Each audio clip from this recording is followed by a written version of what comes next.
You're listening to Hayes Radio Network, Cannabis Lifestyle Radio. Hello, this is the Journey Till podcast, and I'm your host, Shawn Zanotti. I believe life is about the journey, not the destination. To find the journey in every step of the road, the highs and lows, the twists and turns, the ups and downs, it's in those moments that makes life so beautiful. Our guest today has a journey of his own. Brandon Stiener is a best-selling author, speaker, media personality. Please welcome Brandon to the show. Brandon, thank you so much for being here. My pleasure. How you doing? And I love the purpose of your podcast, and I think you couldn't have touched on a more important subject matter, which is purpose, passion, and not getting too caught up in the results. The process is everything, and I'm sure you've heard many people come on your show and talk about process being everything, but it's true, so I'm double downing on that. Thank you so much. That's why I have you here. That is what this podcast is all about. It's really about that, about the journey, about the pivot. I think so many people need to understand that it's in the process that that's where the magic is, and that's what I want to talk to you about is your magic and your process. I want to dive into talking about your books at the beginning here. I know your first book, The Business Playbook, Leadership Lessons from the World of Sports. And then your second book is called You Gotta Have Balls, How a Kid from Brooklyn Started from Scratch, bought Yankee Stadium, and created a sports empire.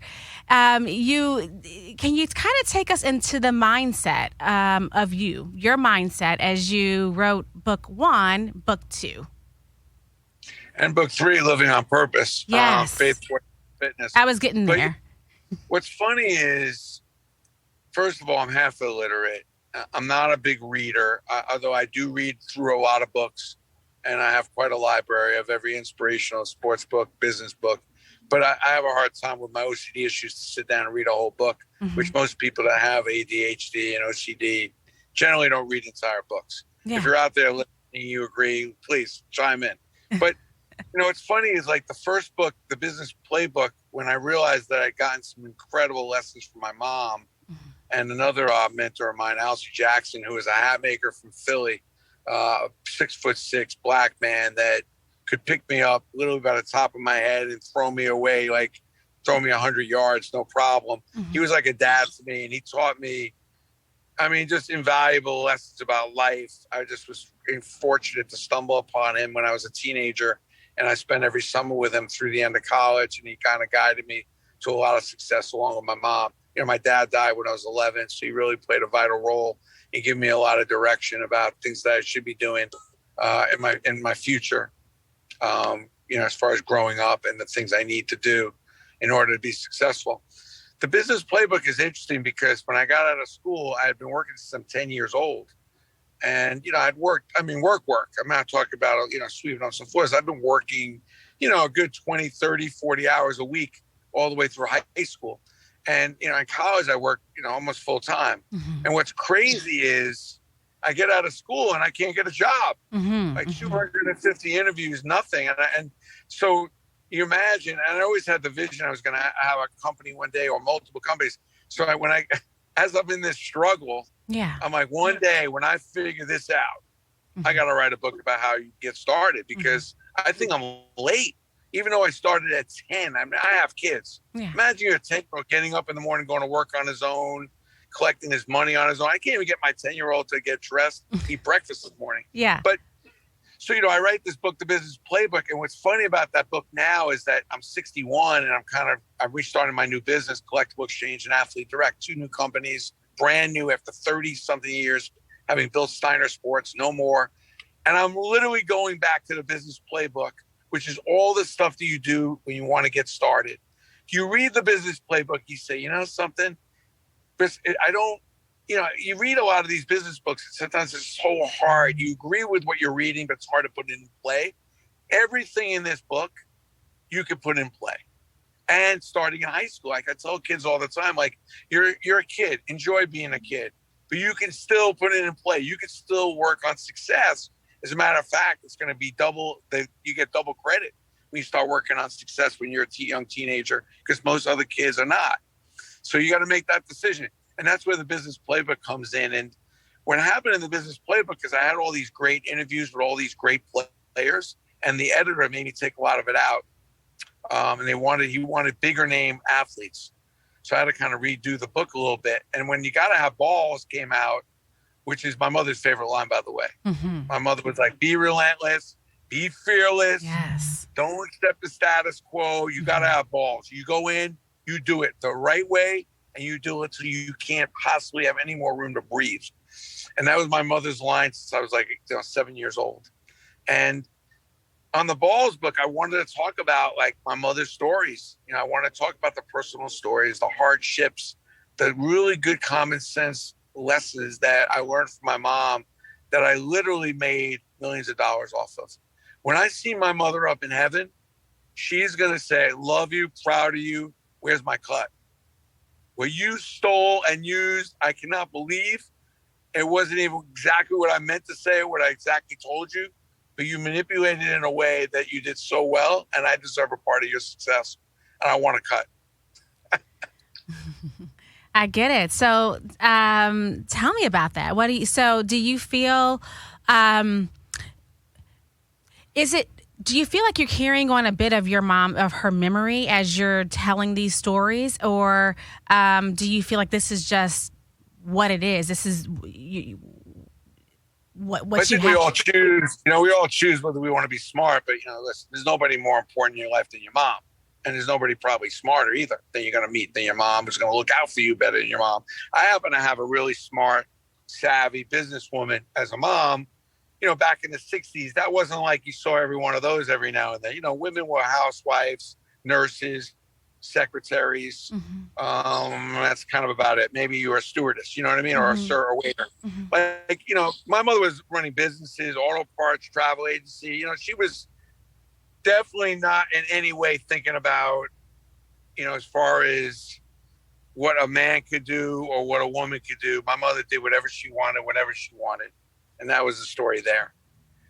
So, when I think about the lessons I learned from my mom, she was a single parent, 3 sons, no support from her husband. Like, we had to really grind out and think of a lot of really incredible things to stay alive and survive. We're on food stamps, welfare. So we had a very tight business relationship, my mother and I, because my mother was working and I had to kind of run things a little bit. Then eventually I woke up one day, I'm like, I got to go to work. Fortunately, that was when I was 10. So it was a little bit difficult. I don't recommend having your 10-year-old go out to the streets and work, but it's a situation that was presented. I feel like it was a disadvantage then, but it's a tremendous advantage now. Absolutely. I never wake up in the morning and think about how I'm going to make some money. I never wake up. That's all I've known since the beginning of time is how to make money. So, making money is easy. Figuring out how to be happy, how to have more purpose than just filling your pockets, how to be a good person, how to be a great husband, how to be a good dad, how to be a good friend is challenging, especially when you're so committed to the process of being extraordinary. I never wanted to be successful, never had any interest in it. I wanted to be the best of whatever I decided I wanted to do. And when you do that, the concentration and consumption of what you need to take in is real. It's serious. So you have to be careful because the other pillars in life to be successful are important. Health, being a good dad, being a good husband, like all those things matter. So all of a sudden, if you're not paying attention to those other pillars, you end up being really wealthy one day with an empty closet, and most people nobody even cares about you. So that's the trick is, can you put the same kind of energy and time into that you do to become successful in the money grab or in the money making process or the business you love and cherish? Can you put that same kind of time into learning how to be healthy? I ask people all the time, it's like, you're a really successful lawyer, you get $1,000 an hour. Well, I went to law school, graduated top of my class in undergrad. I've gone to symposiums. I'm constantly doing law review. I'm writing papers. I said, let me ask you something. Sounds like you put in thousands of hours to be the great lawyer you are. How many hours have you put in critiquing your parenting? How many hours have you come to learn to be more intimate and be a better husband? How many hours have you put in to really learn about how your body works and your health? And usually there's a huge drop off to that answer. So how successful are you? And, and that's really the game is like, can you go have the ability to be a GOAT and at the same time enjoy what that brings you, which is the other doors that can open, the empowerment and the help that you can give others. Like, I just think there's only two reasons why we're here. One is to help others. And that's what people don't realize. Like, all the struggles that we have are not, that's life. Life is tough. Like, you're going to have a lot of struggles. What makes humans different is that we're put here to help each other, solve these problems. Yes. And I think that people forget that. And I think if you look at all the species on this planet, elephants, dogs, cats, birds, elephants eat 17 hours a day. They poop and they sleep for 6 hours, and once in a while they have sex. There's no way after thousands of years, we know elephants been around, they're getting any better. Matter of fact, most elephants die of starvation because their teeth are so worn down from eating so much. They only get 2 sets of teeth and they die of malnutrition and starvation. They don't die of old age. And they haven't been able to adjust to figure out how to do that so that they don't die prematurely. You're never going to wake up in the morning, your dog have read the paper, walked itself, fed itself, and it's hanging out. A goldfish is doing all kinds of backflips and different breaststrokes in the water. None of these species can improve other than a human being. The human being is the only species on the entire planet that can adjust, get better, and help each other. What an unbelievable opportunity. So you think for 1 minute, I'm going to let process halt because all of a sudden I have some success? First of all, if you don't improve your process, I call it POP. Progress on process. You must pop every day. You must progress on process. And if you're not popping every day, then you're rusting. You're just going to rust. And you're going to get ripe. And you're going to get just old and stale and bored and most importantly, miserable. So we got to remember the 2 reasons why you're here, forgetting about your family, forget about all the smart, obvious reasons. But if no other reason, you're here to help each other and you're here to grow and get better and to figure out how to make this world better. And you should be concentrating on that every day. So if you figured out how to be extraordinary, you got your process to the level where you're so committed. You look at a guy like Kobe Bryant even. It's on my mind because I was watching his wife's Hall of Fame speech. As great a basketball player as he was, and he was one of the greats, think about the power he had because of that greatness to have an effect on women's basketball, on being a dad, on entrepreneurism, showing opportunities for people of color that you can do not just dribble, but you can be an Oscar award winner. You could be an entrepreneur. You could, that's an amazing life. But it comes from having a process and a work ethic that's so committed that goes far greater than just being successful and pretty good. Yes. What advice can you give to someone? What advice can you give to an entrepreneur that's out there, maybe watching or listening, that hasn't quite figured out that balance? I can be myself included. I haven't quite figured out the balance of, the work and then friends and then personal relationship and, how you maneuver and then giving back and how you maneuver everything all in once. How do you do that? How do you do it? How do you figure out the time and manage the time to be able to give to everyone, in all ways, in a great way? Well, first of all, listen, you can't make everybody happy, but the most important thing in entrepreneurship is understanding there's 3 quick components here. 1, entrepreneurship is about leadership. It's about being able to absorb and deal with risk. And it's about understanding and really becoming the best at what you do. You can't really lead in an entrepreneurial way unless you're really, really completely, fully knowledgeable of what you're doing, because that enables you also to see the white space when you're completely absorbed in what you're trying to do. So it may not be all that convenient doing those 3 things, but especially where the rub is with risk. People have a hard time absorbing risk. The second thing is you got to turn up your volume on empathy and compassion. Now, I know that's not the answer you're probably thinking I'm going to give you, but I'm going to give it to you anyway. If you want to lead a higher level of entrepreneurship and be a better person, Lead with empathy and compassion. And the reason is this. The definition of empathy, put yourself in someone else's shoes. Mm-hmm. And what I tell a lot of entrepreneurs, because you're going into uncharted waters, get out of your head. Mm-hmm. Really, stop. Get outside your own head and start thinking what it's like to be in other people's shoes. First of all, from a general humanistic standpoint, you'll get along a lot better when you understand what other people are thinking, what they're feeling. Mm-hmm. And second of all, by leading yourself with more empathy, and empathy is, again, putting yourself in a common person's shoes, your level of common sense will increase. When your level of common sense increases, first of all, you understand the value proposition in your relationships, whether it be your boyfriend or girlfriend or the person you're trying to sell it to. Mm-hmm. Understand what they're thinking, what they're feeling, and it's a lot easier to absorb in what you need to do to get yourself going and what you need to be successful. So if you want to have a higher level of entrepreneurism and you want to figure out how to balance it out, get out of your head, which is very difficult, especially with younger people who just, you're in your own motion picture, thinking about yourself, your thoughts, 99% of the time, and start thinking about everyone else's thoughts and what they're thinking, what they're feeling, and what they're needing. And then take what you're doing and approach it accordingly. You'll see the white space. You'll see what's really needed, and it'll be more obvious. So turn up the volume on your empathy and compassion. And at the same time, the common sense aspect, which comes from the common good, will be increased. And then you start seeing clearly. Like, I am so externally distracted. I every day feel there's so many different things that have nothing to do with my business, but understand what people are thinking, going through, because it has everything to do with my business. Yes. Right? Yeah. So like right now, everybody is overloaded. Everyone's feeling weird. Why? Because we're out of whack. We're now used to the abnormal, and we're not in day-to-day shape.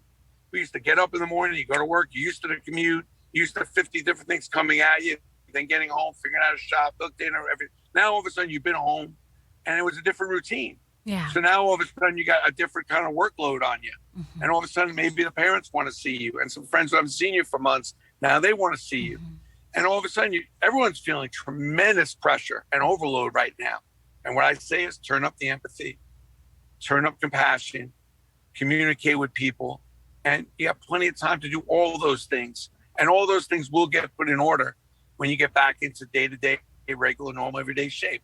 Lead with empathy, lead with compassion, turn the volume up on your common sense and get out of your head. Remember the two reasons why you're here: to help others and to get better and to make whatever's going on around you better. And pop every day. Progress on your process. You don't get better just working harder. You get better thinking about doing the things better that you need to do on a day-to-day basis. You don't get better by playing basketball every day. You get better by lifting weights, taking free throws, working on your dribbling, working on your core.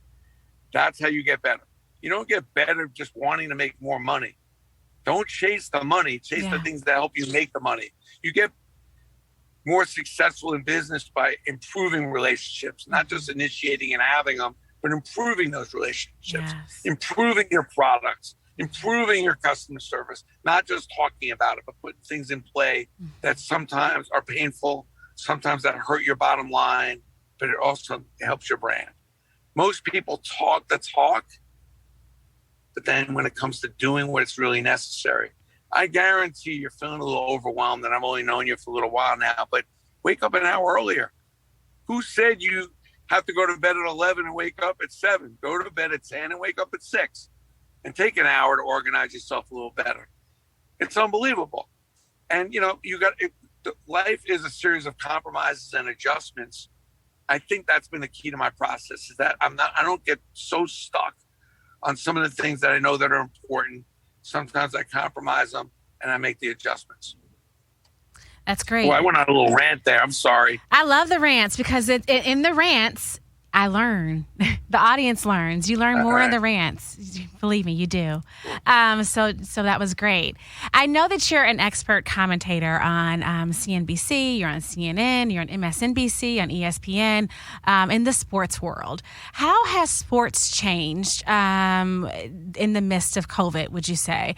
And then what would you say the business of the sports world has been like right now, the politics of it, if you can speak on it, as different areas are beginning to open up. What does that look like for you, would you say, for sports right now? Well, first of all, I give the teams and players a lot of props. I mean, I think it's really courageous and generous what they did for us in the last year and a half to go out. I mean, I know people that didn't want to leave their houses, and granted, they make a lot of money, but they put themselves in harm's way to entertain us at a time when we really needed it. I mean, you couldn't even put TV shows together, movies stopped, shows stopped, but the sports kept going. And for me, it was a blessing, and I give the players and coaches a lot of credit. You ever play in a field with no fans? Your family's not allowed to travel. You're at risk. So I think, it really says a lot to me about the importance of sports. And I know people always talk about all the money these guys make and these women make and everything, but I really give them a lot of props. I think right now sports is booming. I mean, sports is still bigger and better than it's ever been. There's a whole bunch of parts of it that's really growing leaps and bounds, especially on the media end of things. The gambling thing worries me. Gambling's been a huge boost with sponsorships and it's become a big part of sports. I'm worried. It's another area where we're going to be addicted. And all of a sudden you're watching a game and there's all kinds of betting and prop bets going on before the game, during the game. And I see younger kids and high school and college kids getting way into it. And that's now become part of the game. Like when I was younger, was drinking a lot of beer was part of the game. And we see what happened there. We have enough people going out that have alcohol problems and drug problems. I'm worried about ultimately the gambling problems because at the end, who wins, and it's usually not the consumer. I think, there's NFTs that are happening that are really exciting, that are a digital experience along with possibly a physical experience. Well, we'll see. It's definitely a big talk around the sports business. There's a lot of proprietary assets going on with all the leagues, teams, and players, and everybody's trying to figure it out. We launch our NFT in a couple of weeks at Collectible Exchange, and we're going to go into it nice and slow and really try to do some good quality work. I think people see these millions of dollar deals and they think that everybody's easy peasy, but this is extremely complicated business, very risky, and I'm not really sure where it's going, to be honest with you. I think the sports world is in pretty good shape, and I think there's still a lot of room for improvement. I'm worried about the Olympics. Anytime you're trying to get the whole world together right now, given everything that's gone on. Remember, we're way ahead of their other countries. Mm-hmm. I think it's a dangerous proposition, and I'm nervous about what kind of effects a bad Olympics or certain countries not showing, or all the different bad things that are coming up between a lot of countries not getting along with each other. So we'll see what happens, or maybe it can end up being a good thing. But the sports business is a really good, solid business. I'm very grateful to have gotten into it 35 years ago and really studied it and not just taken it like it was a hobby, but took the business really seriously before this sports thing became a business. So, I pinched myself, man. I've just been really fortunate to have so many different relationships with so many players and teams and leagues, and been able to capitalize it and make a living too.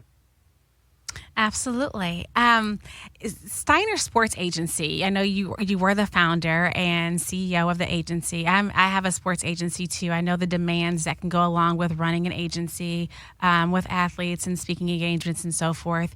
Can you touch on on the agency itself, and would you what would you say is your or was your specialty, or what is the one word, if you had to wrap it up in one word? How would you describe your agency? Well, I mean, the agency is funny. That's the first thing I did when I started my old company, Stiener, which I'm not involved with anymore. But Stiener was a marketing and PR firm where I helped companies use athletes to grow their business. And I was doing it in such an untraditional way. I remember in the late 80s, early 90s, that wasn't necessarily a very popular, it was very entrepreneurial, my approach. So I would work for the companies and help them find athletes that matched up. It's kind of a little bit of a lost art now, because a lot of the athletes that are picked and chosen to work with are just athletes that have big social media followings, mm-hmm. or have big names. And I'm really more of a fan of finding somebody that has the right fabric, that mm-hmm. has the right fit, that has a real interest in the brand. And a lot of times it's really just for the pop. It's just for a PR or a little bit of a sizzle to bring some attention to the brand. And I think a lot of brands play it's short, and they're not really strategic enough when they're hiring talent. I'm a talent guy, so I've worked with just about every player you can imagine, and now I have the beautiful blessing of working with a lot of women athletes that I'm really excited about and seeing about going on a journey with them is I think that they're extremely undervalued. I think there's some incredible woman talent out there that deserve much more props. And I think that it would be really healthy in our country to give them those props and for us to respect some of their talents and extraordinary, athleticism. So, the Stiener Agency, it's just a marketing company. I do a bunch of matching up athletes with companies for PR, marketing, speaking engagement, stuff like that. Been doing it for 30 plus years. The companies that use me that I've been working with for years and years and years know about the strategies and what I want to put in. And there are companies now that don't really care. They need a player, X amount of years in the league or a particular sport or a particular type of personality. And they want to use them. They'll pay them a bunch of money and they want to move on. I'm not really the company for them.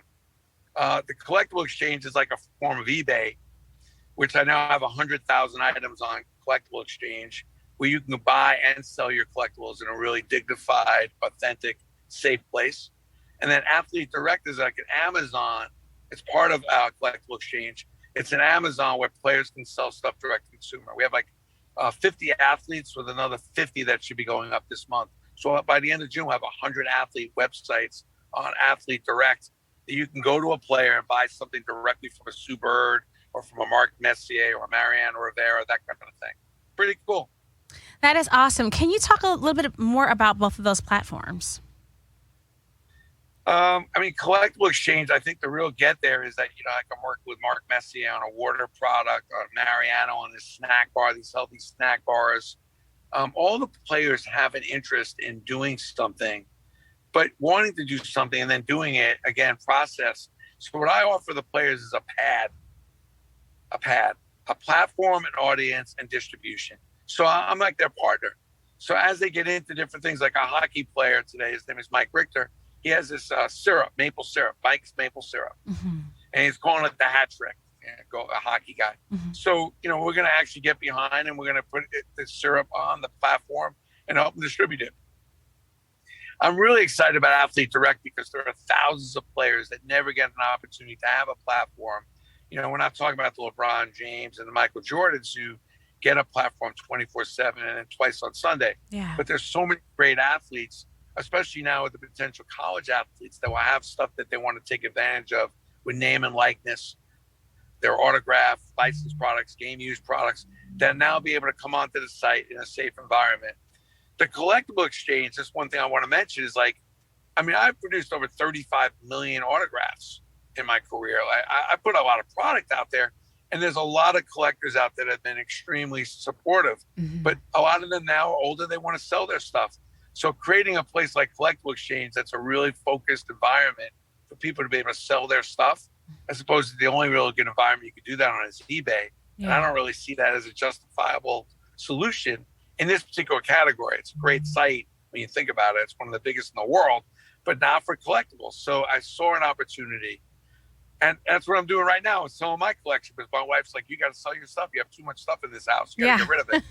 And I realize I'm just like every other 60-year-old man. We're all sitting with way too much stuff, trying to downsize a little bit. And yet there's no real place to do it. So you go to Collectible Exchange, and it really does solve a problem. We help you authenticate and organize your collection and then convert it into money. Hopefully that explains it. I love it. So if you're an athlete out there and you are looking to make some additional money right now, or looking for an endorsement, they're looking to get on board with you, what should they do, or how can they go about doing that? Literally, you go to my LinkedIn page, follow me, or you actually go to the site and there's an application. You can apply to get yourself onto the site. It's not really difficult at all. And then we'll go through the instructions. We show you how to do it. Especially we've dummied this down, assuming that there's going to be some college kids coming around the corner. So we want to make things really simple. And I'm in the middle of doing a bunch of master classes with a company called Open Door to really explain how you can take advantage of your name and likeness. My biggest concern with the college kids now, they're going to get their rights. It's going to be a big game changer. You talk about the state of college athletics is what are you going to do? What's allowed? How do you do it? So I'm doing a bunch of master classes that are going to teach the kids how to do it. Oh, I love it. I love it because they need it. They really need it. I mean, honestly, I haven't been in the business as long as you, but I've been in the business for 13 years, and all the athletes that I work with and have worked with, they need the education. So we all need education. So I think this is beautiful what you're doing. I want to end this episode with a segment that I'm calling Tell and Tell, which is a play on the words show and tell. What can you tell the audience about yourself that no one knows about you, a secret, if you will?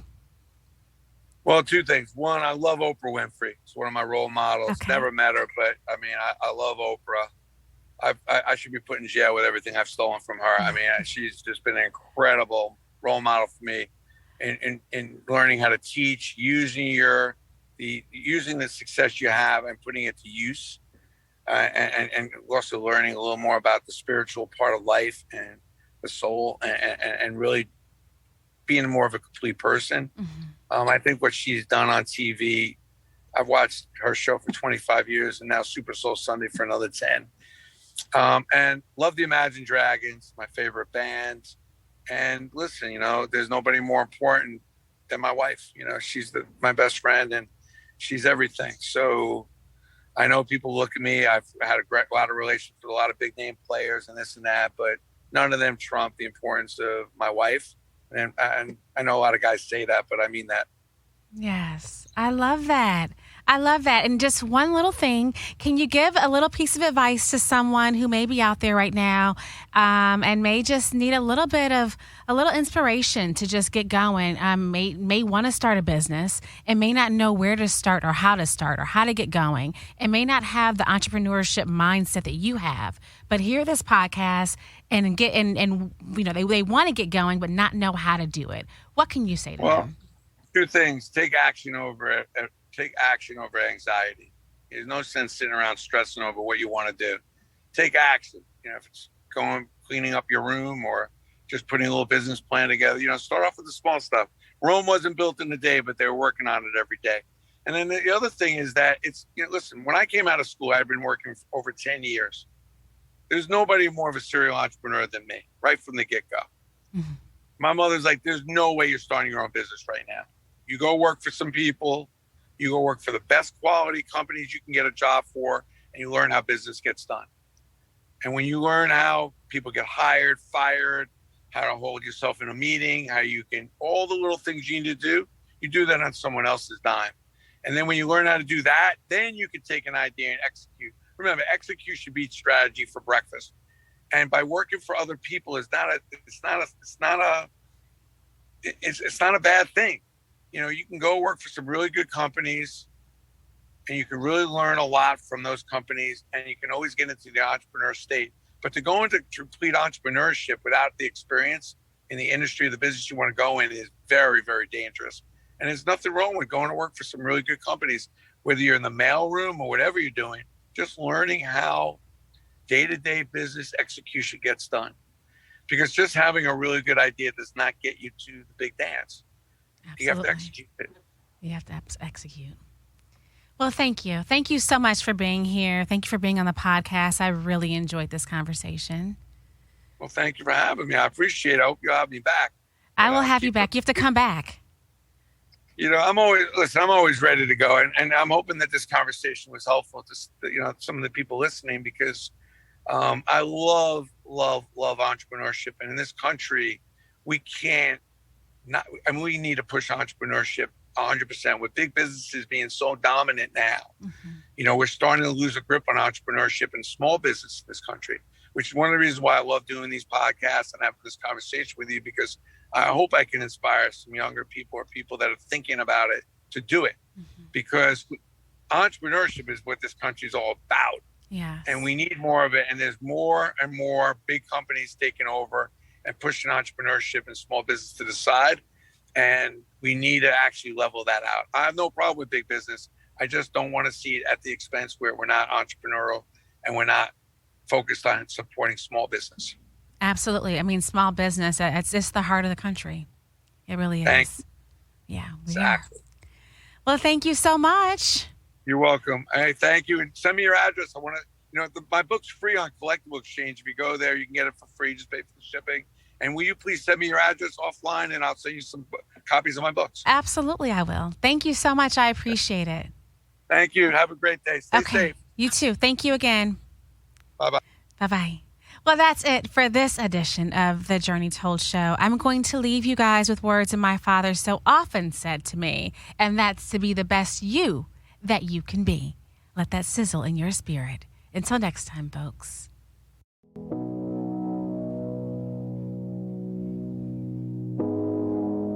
You're listening to Hayes Radio Network, Cannabis Lifestyle Radio.